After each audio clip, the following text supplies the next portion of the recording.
Bismillahirrahmanirrahim. It's Munaza Khan. Subject Database Management System. Let's start lecture number 5. Lecture number 5 start करने से पहले हम थोड़ा प्रीवियस लेक्चर को डिस्कस कर लेंगे। प्रीवियस लेक्चर में क्लास हमने डाटा डिपेंडेंसीज को स्टडी किया था, फंक्शंस ऑफ डीबीएमएस को स्टडी किया था, उसके बाद डाटा मॉडल्स को स्टडी किया था। Very important, what are data models क्या होते हैं, फिजिकल डाटा मॉडल्स क्या होते हैं, रिलेशनल डाटा मॉडल्स को हमने पढ़ा था, relational model and different types of database के डिफरेंट टाइप्स में डाटाबेसेस में हमने कौन कौन सी डाटाबेस को स्टडी करना है। अब रिलेशनल डाटाबेस को स्टडी किया था, जिसको हम थोड़ा सा रिवाइज कर लेंगे। रिलेशनल डाटाबेस हमारे पास क्या है? रिलेशनल डाटाबेस हमारे पास जिसमें हम उसको डाटा को सेव करवा रहे हैं टेबल्स की फॉर्म में। रिलेशन को हमने कहा था कि relation is called a table. Relation is another term used for table. Following is an example of a relation. Attributes, domains, degree, cardinality, all this related to relational database model. After that, functions of DBMS model को हमने देखा था क्या क्या functions perform हो रहे हैं DBMS model के। नेक्स्ट टॉपिक हमने स्टार्ट करना है system development life cycle. System development life cycle क्या है, किस तरह से हमारा सिस्टम क्रिएट हो रहा है और किस तरह से हम अपना डेटाबेस डिज़ाइन कर रहे हैं या उसको सेव करवा रहे हैं। System development life cycle is a conventional way to develop an information system. It consist of many steps and involves different persons and different steps हमारे पास सिस्टम डेवलपमेंट लाइफ साइकिल में इंक्लूड होते हैं, जिसमें हम ये आपके पास इमेज में शो हो रहा होगा phases of system development life cycle. Different person की भी उसने बात की है और डिफरेंट फेजेस की भी बात की है। डेफिनेटली डिफरेंट फेज़ जब हम बात करेंगे, डिज़ाइन करते हैं, तो डिफरेंट फेज़ में हमारे पास डिफरेंट पर्सन भी इन्वॉल्व हो रहे होते हैं। हर स्टेज में या हर फेज़ में डिफरेंट टाइप ऑफ पर्सन उसको डिज़ाइन कर रहा है, उसको यूज़ कर रहा है। The first stage is preliminary investigation, second is analysis, the third one design, development, testing, implementation, maintenance. ये हमारे पास कुछ स्टेप्स हैं जो कि फॉलो होंगे डाउनफॉल फॉर्म में, और डाउनफॉल फॉर्म में ही हम अपने डेटाबेस को design. Preliminary investigation is the first phase of SDLC. It's main objective is to identify deficiencies and requirements in the user's current environment. An important result of the preliminary investigation is whether the system to be developed is feasible or not. Feasibility वो किस चीज़ को कह रहा है, और preliminary investigation में requirements की बात हुई है। रिक्वायरमेंट से रिलेटेड आप प्रीवियस सब्जेक्ट में स्टडी कर चुके हैं डीपली के रिक्वायरमेंट्स हम किस चीज़ को कहते हैं। व्हाट अबाउट रिक्वायरमेंट्स, की रिक्वायरमेंट्स हम किस तरह क्रिएट कर रहे हैं, रिक्वायरमेंट्स का क्या पर्पज़ है। और रिक्वायरमेंट्स यहाँ प्रिलिमिनरी इन्वेस्टिगेशन में भी सेम यही बात है कि हम सबसे पहले यूज़र पर्सपेक्टिव व्यू से उसकी रिक्वायरमेंट्स को गैदर करते हैं। गैदर करने के बाद क्या जो सिस्टम हम डेवलप कर रहे हैं वो हमारे पास फिजिबल है या नहीं है, वो हमारे पास फिजिबल। तो ये तमाम चीज़ें हम फर्स्ट स्टेज में उसको देखते हैं। Whether the current technical resources or technology is available in the developer organization, whether the system is cost effective economically or financially, how effectively the user will operate the software once installed. अगर एक दफ़ा हमारा software install हो जाता है तो क्या उसे इजीली यूज़ किया जा सकता है या उसको यूज़ नहीं किया जा सकता, उसको इजीली यूज़ में लाया जा सकता है अकॉर्डिंग टू रिक्वायरमेंट्स और नोट। नेक्स्ट स्टेज हमारे पास आ जाता है रिक्वायरमेंट एनालिसिस। रिक्वायरमेंट एनालिसिस में क्या चीज़ें देखी जाती हैं कि ये जो तमाम रिक्वायरमेंट्स हमारे पास गैदर हुई हैं उसकी डीप डिटेल में in studied in detail to find out how it works and where the improvements are required. It includes a detailed study of various operations performed by the system and their relationship within and outside the system. Analyst क्या करता है, वो closely उस requirements को deeply detail में study करता है, क्या वो requirements according to developer side and according to user perspective meet कर रही हैं या नहीं। If these requirements are not accurate तो उसमें हम चेंजिंग्स कर सकते हैं सेकेंड स्टेप में। आफ्टर दैट सिस्टम डिज़ाइन है हमारे पास थर्ड स्टेप हमारे पास। The requirement analysis phase provides the requirements of the system. The next phase is to design the new system to satisfy these requirements. ये जो तमाम requirements gathering data हुआ है at stage 1 and stage 2, at third stage उस new system को build किया जाता है। उस न्यू सिस्टम को, जो कि न्यू रिक्वायरमेंट्स गैदर की गई हैं according to new requirements, new system को डिज़ाइन करेंगे। The design phase states system will meet the requirements identified during the system analysis phase as mentioned in the requirement specifications। क्या उसकी requirements थी, क्या identifications थी और किस तरह से उसको डिज़ाइन फॉर्म में लाना है, क्या स्ट्रक्चर होगा उसका, क्या क्रिएशन होगी। तो ये तमाम चीज़ें हमारे पास सिस्टम डिज़ाइन में, उसको लॉजिकली डिज़ाइन करेंगे। ये जो प्रीवियस हमने स्टेजेस पढ़े थे जहाँ पे हम डाटा को फिजिकल, लॉजिकल, कंसेप्चुअल व्यू और उसके बाद हम उसको एक्सेप्शनल व्यू में डिज़ाइन कर रहे थे, तो ये सिस्टम डिज़ाइन में हम उसको लॉजिकल उसका स्ट्रक्चर क्रिएट कर रहे हैं, उसका कंसेप्चुअल डिज़ाइन क्रिएट कर रहे हैं कि वो रिक्वायरमेंट्स कहाँ पे उसको गैदर हो रहे हैं और उसको किस तरह से बिल्डअप किया जाएगा। आफ्टर दैट नेक्स्ट हमारे पास स्टेप है स्टेप 4 में software development. In this phase, actual code of the program is done. Programs are tested using dummy data. Programmers also prepare the documents related to the programs. The documentation explains how and why a certain produce was coded in a specific way. जो भी हमारे पास requirements थी या जो भी हमने system design किया, वो तमाम सिस्टम डिज़ाइन को हम एक्चुअल कोडिंग में या एक्चुअल प्रोग्राम में 4 स्टेप में सॉफ्टवेयर डेवलपमेंट में उसको डिज़ाइन करते हैं। जो कंसेप्चुअल डिज़ाइन था, उस कंसेप्चुअल डिज़ाइन को हम एक्सटर्नल व्यू में किस तरह से डिज़ाइन करेंगे और किस तरह से बिल्डअप करेंगे। This is called the software development. Next step is system testing. System testing में हम क्या करते हैं, उस प्रोग्राम को, जो सॉफ्टवेयर हमने डिज़ाइन किया है या उसको बिल्ड किया है, कोड किया है, वो प्रोग्राम हम रन करके चेक करते हैं क्या according to requirements that system is running accurate और not. During system testing phase, all software modules are integrated and tested to ensure that they are running according to the specifications that we have collected in the step 1, 2 and then design conceptual view in system design. If these अगर यहाँ इस step में यहाँ पे हमारे पास कोई भी requirements change हो जाती हैं या कोई हमारी रिक्वायरमेंट मीट नहीं कर रही according to the criteria, according to user need, तो उसको हम यहाँ पे चेंज कर सकते हैं। यहाँ पे चेंज हम कहाँ करेंगे, सॉफ्टवेयर डेवलपमेंट लाइफ साइकिल में, उसकी कोडिंग फेज में जाके उस फीचर को हम चेंज करवा सकते हैं, उसको अपडेट करवा सकते हैं या उसको मेंटेन कर सकते हैं। सिस्टम इम्प्लीमेंटेशन, उस सिस्टम को इम्प्लीमेंट किया जाता है at the user side for using. In this phase the developed system is installed for use. The following activities are performed before the actual usage of the system. User personnel are trained to operate the system. The detailed files needed by the system are constructed.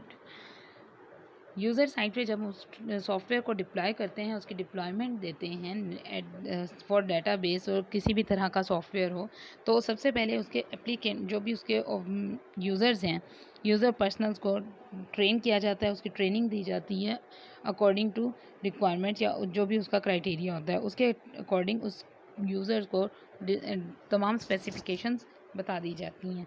तो ये इस phase में हम उसको system implementation कर रहे होते हैं। सिस्टम इम्प्लीमेंटेशन यूज़र साइड पे प्रोग्रामर करता है। सिस्टम मेंटेनेंस की तरफ आ जाएं। सिस्टम मेंटेनेंस क्या होता है? सिस्टम में become less useful if any change occurs in the user environment. System हमारे पास उसमें अपडेट या उसमें कोई भी हमने मॉडिफिकेशंस करनी है, तो वह तमाम चीज़ें हमारे पास सिस्टम मेंटेनेंस में आ जाती हैं। सिस्टम मेंटेनेंस में उसको एडिट भी किया जा सकता है, मॉडिफाई किया जा सकता है, कोई न्यू फीचर्स उसमें ऐड करवाए जा सकते हैं। तो ये तमाम चीज़ें जब उसमें न्यू फीचर्स ऐड करेंगे या उसमें कुछ भी हमने चेंजेस करनी है, तो ये तमाम प्रोसेस हमारा इस डिज़ाइन साइकिल या इस सॉफ्टवेयर डिज़ाइन लाइफ साइकिल से प्रोसेस से गो थ्रू होने के बाद कंप्लीट होता है, हमारा कोई भी सॉफ्टवेयर हो या कोई डेटाबेस डिज़ाइन हो। ये टॉपिक आप design life cycle software engineering में स्टडी कर चुके हैं। स्टडी उसमें हमने किया था कि डिफरेंट लाइफ साइकिल हमने कोडिंग पॉइंट ऑफ व्यू से देखा था कि एक सॉफ्टवेयर डेवलप कर रहे हैं, सॉफ्टवेयर डेवलप का स्ट्रक्चर क्रिएट किस तरह किया जाता है या उसमें हम डाटा या कोडिंग अपनी किस तरह क्रिएट करेंगे। यहाँ हम डेटाबेस में स्टडी को देख रहे हैं, इसको देख रहे हैं सॉफ्टवेयर डेवलपमेंट लाइफ साइकिल को, तो यहाँ पे हम उसको डाटा से रिलेट कर रहे हैं कि वो जो डाटा हम उसमें सेव करवा रहे हैं, एक डेटाबेस क्रिएट करवा रहे हैं, तो उस डेटाबेस की डमी मॉडल क्या होगा, उसमें किस तरह के प्रोग्राम्स या उसमें किस तरह का डाटा हम स्टोर करवा सकते हैं। सो ये तमाम लाइफ साइकिल रिलेट करा है सॉफ्टवेयर इंजीनियरिंग टॉपिक से भी। अगर आप वो टॉपिक्स या वो स्टेप्स को देखें और इन स्टेप्स को देखें तो उस स्टेप में भी हमारे पास सेम प्रोसीजर फॉलो अप हो रहा है और डेटाबेस में भी हमारे पास same procedure software system development life cycle में हम फॉलो कर रहे हैं। उसके बाद नेक्स्ट टॉपिक देख लें क्लास। नेक्स्ट टॉपिक हमारे पास है यहाँ पे design tools. Very important design tools, कि जब हम सॉफ्टवेयर डिज़ाइन कर रहे हैं उसको किस टूल में यूज़ करना है, डिज़ाइन में किस तरह से किस फ्लो में लेकर आना है, या उस डिज़ाइन फ्लो को या वो टूल जो भी हम यूज़ कर रहे हैं अकॉर्डिंग टू यूज़र रिक्वायरमेंट या यूज़र उसके अकॉर्डिंग उसकी ट्रेन है भी या नहीं, क्या वो उसको यूज़ कर पा रहा है या उसकी जो भी उसके फीचर्स हैं उसके थ्रू यूज़फुल है या नहीं। अब डिज़ाइन टूल्स में हमारे पास क्या आ जाता है, सबसे इंपॉर्टेंट डाटा फ्लो डायग्राम्स है। डाटा फ्लो डायग्राम वो कॉमन टूल है जो हम डेटाबेस सिस्टम को डिज़ाइन करने के लिए यूज़ करते हैं। डाटा का फ्लो हम उसमें शो करवाते हैं कि डाटा किसी भी ऑर्गेनाइजेशन में किस फ्लो के साथ यूज़ होगा या किस फ्लो के साथ वो गो थ्रू होगा जब हम उसको डेटाबेस मैनेजमेंट सिस्टम में इम्प्लीमेंट करवाएंगे। डेटाबेस मैनेजमेंट सिस्टम में जब हम इसको इम्प्लीमेंट करवाते हैं डाटा फ्लो डायग्राम्स को, तो इसके क्या एडवांटेजेस हैं। It provides freedom from committing to the technical implementation of system too early. It helps in further understanding of interrelationships of system and subsystem. It is helpful in communicating current system knowledge to user. It is an analysis of proposed system to determine if all the data and process have been defined. Easily कोई new user है या कोई भी उसमें person जो भी उसमें interact हैं उसको यूज़ कर रहे हैं उनके लिए अंडरस्टैंड करना बहुत इजी हो जाता है कि किस तरह से किस फॉर्म में उसका डाटा हम यूज़ कर रहे हैं और किस फॉर्म में उस डाटा को यूज़ किया जा सकता है, किस फॉर्म का या किस स्टेप का डाटा कौन से स्टेज पे हमें मिलेगा, उसको फाइंड आउट करना बहुत ईजी हो जाता है। लेकिन इसके कुछ लिमिटेशंस भी हैं, उसके कुछ डिसएडवांटेजेस हैं। वो डिसएडवांटेजेस क्या हैं? Does not provide any way of expressing decision points. DFD is only focused on the flow of information. वो किस तरह इम्प्लीमेंट की जा सकती है या कौन से टाइप के यूज़र्स उसको यूज़ कर रहे हैं वो DFD में उसको एक्सप्लेन नहीं किया जाता कि इन्फॉर्मेशन किस फॉर्म में या कौन से लेवल पे किस टाइप के यूज़र उसको यूज़ कर रहे हैं। वो जस्ट एक फ़्लो ऑफ इंफॉर्मेशन शो करेगा कि डाटा हमारे पास जो भी है वो किस फॉर्म में फ़्लो कर रहा है। अब उसमें डिफरेंट सिम्बल्स हैं जिसके थ्रू हम शो करेंगे कि डाटा फ़्लो को किस तरह हम शो करेंगे। एरो सिंबल है, सबसे पहले डाटा फ्लो को शो करेगा from first step to the last. Data store, the data store symbol is used as repository for the storage of data. Data store को हम क्या करवा रहे हैं, रिपोजिटरी ऑफ डाटा मीन्स उस डाटा को स्टोर करवा रहे हैं, डाटा को स्टोरेज के लिए हम यूज़ कर रहे हैं, storage of data. It indicates the data is permanently stored in the database. It is expressed with in a rectangle that is open on the right side. The right width of the rectangle is drawn with the double lines. ये हमारे पास symbol use होता है data store में जिसमें हम show करेंगे कि हमारा डाटा कौन सा स्टोरेज मीडिया पे स्टोर हो रहा है। Process symbol is use to express the transformation of incoming data flow into outgoing data flow. वो डाटा जो हमारा इनकमिंग और आउटगोइंग में यूज़ हो रहा है वो हम प्रोसेस फॉर्म में ओवल फॉर्म में शो करते हैं डाटा फ्लो डायग्राम्स में। एक्सटर्नल एंटिटीज़, एंटिटी क्या होती है? डिफरेंट एंटिटीज़ हमारी इंटरेक्ट कर रही हैं डेटाबेस मैनेजमेंट सिस्टम में फ्रॉम आउटसाइड द सिस्टम या इनसाइड द सिस्टम। एंटिटी हमारे पास कोई भी पर्सन, थिंग, प्लेस, कोई भी एंटिटी हमारे पास हो सकती है। तो वो एंटिटी किस तरह से रिलेशनशिप उसका क्रिएट हो रहा है हमारा डेटाबेस मैनेजमेंट सिस्टम से, उसको हम रेक्टेंगल के साथ शो करेंगे, एक्सटर्नल एंटिटी और इंटरनल एंटिटी। नेक्स्ट कलेक्टर है, कलेक्टर का सिंबल आप शो कर रहे हैं, डिफरेंट फ्लो लाइंस भी हैं उसके साथ और विदाउट फ्लो लाइंस भी ये शो कर रहा है। कनेक्टर डिफरेंट एंटिटीज़ को कनेक्ट करवाने के लिए हम यूज़ करते हैं। डिफरेंट एंटिटीज़ जो कि कनेक्ट हो रही हैं एक दूसरे के साथ, उसका क्या कनेक्शन है from one entity to another entity, और एक एंटिटी का फर्दर नेक्स्ट एंटिटीज़ के साथ क्या रिलेशनशिप हो सकता है वो हम कलेक्टर के साथ शो करवाएंगे। सेपरेटर भी हमारे पास ये एक फ्लो लाइन है। उसके बाद क्लास एक टॉपिक है कॉन्टेक्स्ट डायग्राम्स का। कॉन्टेक्स्ट डायग्राम्स क्या होती हैं? कॉन्टेक्स्ट डायग्राम्स का भी पॉइंट ऑफ व्यू आपको बहुत अच्छे तरीके से क्लियर है। कॉन्टेक्स्ट डायग्राम्स में हम अपने पूरे सिस्टम को ग्राफिकली शो करते हैं एक पिक्चर में, कि एक पिक्चर में हम उसको इस तरह से शो करते हैं कि हमारा सिस्टम या हमारा जो भी हम डेवलप करने जा रहे हैं डेटाबेस वो किस फॉर्म में शो होगा। अ data flow diagram shows how data moves through the existing system. जो भी एग्जिस्टिंग सिस्टम है, डाटा हमारा किस फॉर्म में मूव होगा और उसमें कौन सी एंटिटीज़, कितनी एंटिटीज़ यूज़ होंगी, क्या डाटा फ्लोज होंगे, ये तमाम हमारे पास शो होगा कॉन्टेक्स्ट डायग्राम के थ्रू यूजिंग वन इमेज, जिसमें हम अपना डाटा को ग्राफिकली शो करेंगे। अब आप बुक में देखिए, फिगर में आपको शो किया हुआ है हमारे पास different data, students, class, calculates. अब ये देखिए स्टूडेंट, क्लास, ग्रेड्स, फाइल, उसमें डाटा फ्लो डायग्राम्स इनकमिंग में और आउटकमिंग दोनों शो हो रही हैं। उसके बाद स्टूडेंट्स कैलकुलेट्स, स्टूडेंट्स का जो भी टेस्ट स्कोर है वो उसमें कैलकुलेट कर रहा है उसके ग्रेड्स को। उसके बाद उसके नेक्स्ट है final grades, registrar office calculate university grade, student file, student की क्या फ़ाइल है, उसमें क्या यूज़ हो रहा है, टीचर एक एंटिटी है, data store, data flow, process and source. ये डिफरेंट फ्लो लाइंस हैं, DFD बनाई हुई है कॉन्टेक्स्ट डायग्राम में कि वो यूज़ किस तरह से हम किया जा रहा है। This is example of context diagram to show how the system is maintained, how the database is constructed, कि उस डाटाबेस को हम कंस्ट्रक्ट किस तरह करेंगे और किस टाइप की एंटिटीज़ को हम यूज़ कर रहे हैं। This is data flow diagram. उसके बाद नेक्स्ट टॉपिक है डाटाबेस एडमिनिस्ट्रेटर। डाटाबेस एडमिनिस्ट्रेटर हम स्टडी कर चुके हैं। डाटाबेस एडमिनिस्ट्रेटर की क्या रिस्पॉन्सिबिलिटीज़ होती हैं और डाटाबेस एडमिनिस्ट्रेटर क्या फंक्शंस परफॉर्म करता है, वो तमाम यहाँ पे आप देख सकते हैं। Functions of DBA, database planning है, user requirements, developing maintaining data dictionary, designing logical model, choosing a DBMS, developing physical model, creating and loading database, developing user views, writing and maintaining documentation and the others। ये तमाम functions DBA के दिए हुए हैं कि database administrator क्या क्या first चीज़ें उसको परफॉर्म कर सकता है। ये टॉपिक मैं प्रीवियस लेक्चर में डिटेल में आपको बता चुकी हूँ कि उसके क्या फंक्शंस होंगे। डाटाबेस मेंटेन करना, उसको अपडेट करना और उसमें कुछ भी मॉडिफिकेशंस करना, ये तमाम रिस्पॉन्सिबिलिटी है DBA administrator.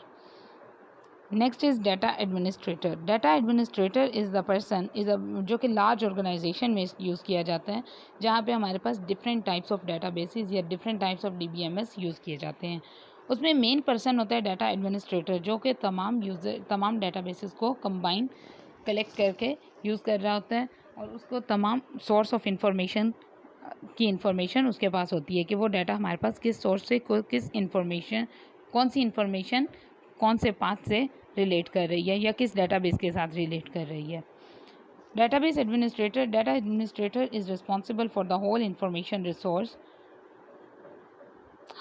He develops the requirements for database, develop logical design and other non-technical functions. He also controls and manages database, establishes data standards, communicates with users, prepare logical design, develops data dictionary and plan the development of database and application programs and also train the users। ये users को भी उसमें training का उसका part है कि उसमें जितने भी एंड यूज़र्स हम यूज़ कर रहे हैं एक्सटर्नल व्यू में, उसको यूज़ क्या करना है, उसके फीचर्स का क्या यूज़ है, ये तमाम ट्रेनिंग डाटा एडमिनिस्ट्रेटर के थ्रू होगी। नेक्स्ट है हमारे पास data dictionary. Data dictionary meta data, जैसे कि हम पहले पढ़ चुके हैं, डाटा अबाउट डाटा, कि जो हमारे पास डाटा है उसका फर्दर उसकी इन्फॉर्मेशन, तो उसको हम डाटा मेटा डाटा कहते हैं। डाटा अबाउट डाटा या इंफॉर्मेशन अबाउट डाटा, कोई भी डाटा अगर हमारे पास डाटाबेस में स्टोर है, उस डाटाबेस की इंफॉर्मेशन या उस डाटा की इंफॉर्मेशन कि किसके अबाउट है वो डाटा। अब डाटा हमारे पास डिफरेंट टाइप्स का हो सकता है किसी भी ऑर्गेनाइजेशन में या किसी भी हमारे पास ऑफिस में, तो वो किस फॉर्म का डाटा है, किस टाइप का डाटा है, उसकी इंफॉर्मेशन या उस किस टाइप का डाटा है, वो तमाम डाटा डिक्शनरी कहलाता है। Is a repository of information that describes the logical structure of database. It contains record types, data item types and data aggregates. Data dictionaries in some systems store database schema and can be used to create and process database. Data dictionary contains metadata. Metadata is the data about the data stored in the database. There are different uses of data dictionary. You can study and go through it. Deep detail में जाने की ज़रूरत नहीं है। Types of data dictionary क्या है, कितनी types की हैं, यह हमने इसको स्टडी नहीं करना। नेक्स्ट टॉपिक है हमारे पास logical database design. Logical database design क्या होता है? लॉजिकल डाटाबेस डिज़ाइन में हमारे पास आपको फिगर में शो हो रहा होगा, डिफरेंट फॉर्म्स शो होंगे। 4 entities, represent relationships, merge the relations, normalize the relation, represent entities. जब हम लॉजिकल डेटाबेस डिज़ाइन एक स्ट्रक्चर्स को क्रिएट करते हैं तो उसमें हमारे पास लॉजिकल डेटाबेस में क्या रिप्रेजेंट एंटिटीज़ में क्या उसको शो हो रहा है।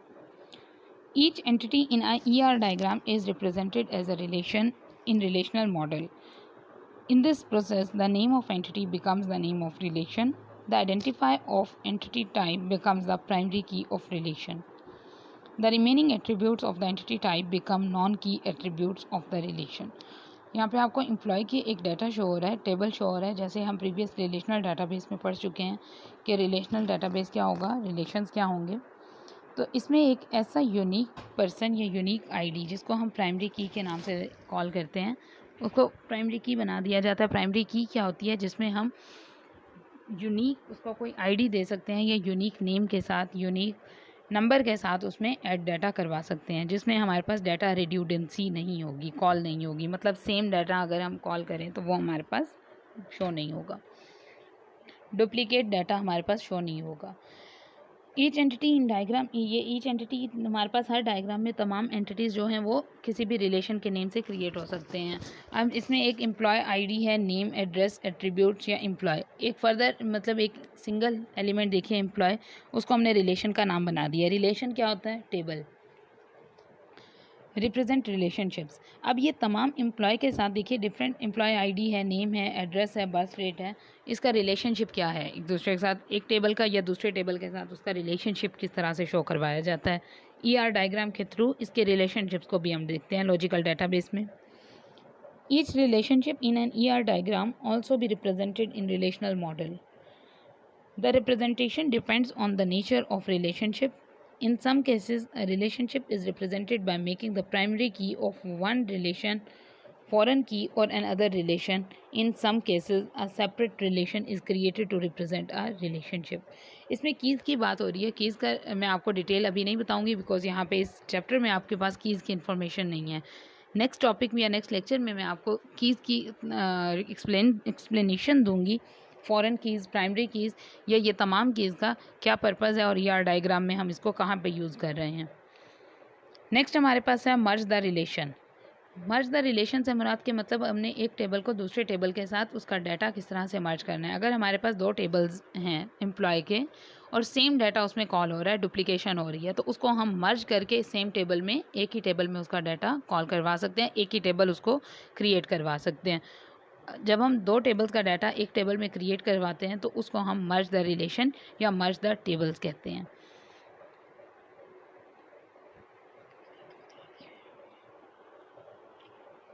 This chapter almost complete has completed, ये तमाम चैप्टर आई थिंक कंप्लीट हो चुका है हमारा। नेक्स्ट चैप्टर में हमारे पास हम ER डायग्राम या ER प्रोजेक्ट्स की तरफ मूव करेंगे कि ER डायग्राम जो हमने यहाँ तक पढ़ी है थ्योरी में वो उसको क्रिएट किस तरह से करना है, उसके रिलेशंस को क्रिएट कहाँ पे करना है, और जो कीज़ हम यूज़ कर रहे हैं उन कीज़ का पर्पज़ क्या है या उसको हम यूज़ किस तरह से कर रहे हैं। Please go through this chapter and further study for next chapter को देख लेंगे हम ER डायग्राम में। अस्सलाम वालेकुम।